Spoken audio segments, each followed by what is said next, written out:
আলাইকুম দর্শক, যেই জায়গাটি দেখাচ্ছি সেটি ঐতিহ্যবাহী কেরানীগঞ্জের হজরতপুরের চলারগের চর গ্রামে, যেখানে আগে মানুষ এই জায়গাটির নাম মানে আপনার লোকমুখে এই জায়গাটিকে মানুষ লিলি ওয়াটার ল্যান্ড বলে চিনত। জায়গাটি এটা একটা বিলের মতো দেখতে, অনেক দর্শনার্থী আসে আপনার দূর দূরান্ত থেকে। এই যে দেখেন আসলে ভাইরা বসে রয়েছে, মোটর সাইকেল যুগে এসেছে দূর দূরান্ত থেকে। আমরা কথা বলে জানতে পেরেছি তারা কেউ মোহাম্মদপুর থেকে এসেছে, কেউ পুরান ঢাকা থেকে এসেছে।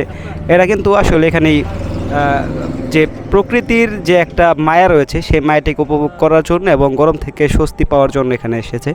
জায়গাটি দেখতে কিন্তু আসলেই চমৎকার, শুধু চমৎকার নয়, it's good area for our Keraniganj. So আমি যেটা মনে করি যে জায়গাটি আসলে ভ্রমণ করার জন্য বা দেখার জন্য, নিরিবিলিতে বসে আড্ডা দেওয়ার জন্য একটি চমৎকার জায়গা। যদি কাজ না থাকে তাহলে এসে ঘুরে যেতে পারেন। আসলে পর্যটন কেন্দ্র হিসেবে না হলেও জায়গাটির একটা সুনাম রয়েছে, যেটি লোকমুখে আমরা শুনতে পাই। আমরা মূলত এই জায়গাটিকে কেন্দ্র করে যদি কথা বলি তাহলে স্থানীয় যারা রয়েছে তাদের সাথে কথা বলতে হবে। তার আগে আমি একটু পিন্টু ভাইয়ের সাথে কথা বলবো। পিন্টু ভাই খাবার দাবারে ব্যস্ত। শাহাদাত ভাই, এই জায়গাটি সম্পর্কে যদি বলি। এই জায়গাটা আমি প্রতিদিন এই জায়গা দিয়ে যাতায়াত করি, হরজতপুর আসি, আমার কাছে অনেক ভালো লাগে। এখন তো একটু সন্ধ্যা হয়ে গেছে, কিন্তু তারপর যখন বিকাল আসি বা সকালের দিকে আসি, চমৎকার একটি জায়গা এবং ভরপুর বাতাস থাকে এখানে। আর বিশেষ করে এখানে দেখেন যে একটা ইয়ের মতো আছে, আবার ওখানে একটা দ্বীপের মতো আছে, আবার নৌকা আছে, ছোটো ছোটো যেটাকে বলে ডুঙ্গা, মানে দেখতে ভালো লাগে। আর এখানে বসার জন্য পরিবেশ আছে এবং বসার জন্য মাচা পাতা আছে। কেউ যদি মনে করেন যে দূর দূরান্তে আইসে এখানে একটু বিশ্রাম নিতে চান, তাও নিতে পারেন। সুন্দর একটি জায়গা, চমৎকার একটি জায়গা। ধন্যবাদ শাহাদাত ভাই। আমি পিন্টু ভাই খাবারের মাঝখানে আসলে জিজ্ঞেস করতেছি, খাবার যদিও এটা মনে করেন আপনার বলে মাঝখানের পরিসিঙ্গারা খাচ্ছে, তো এই সময়ে পিন্টু ভাইয়ের কাছে জিজ্ঞেস করবো, পিন্টু ভাই এই জায়গাটা সম্পর্কে কী বলবেন?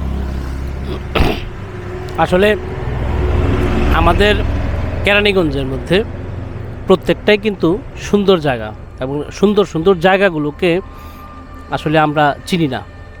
সেরকম একটা সুন্দর জায়গা হলো এই চর আলগির চর, যেখানে এখানে একটা ওয়াটার লিলি পার্ক নামে কিছুদিন আগে একটা এই পার্ক ছিল।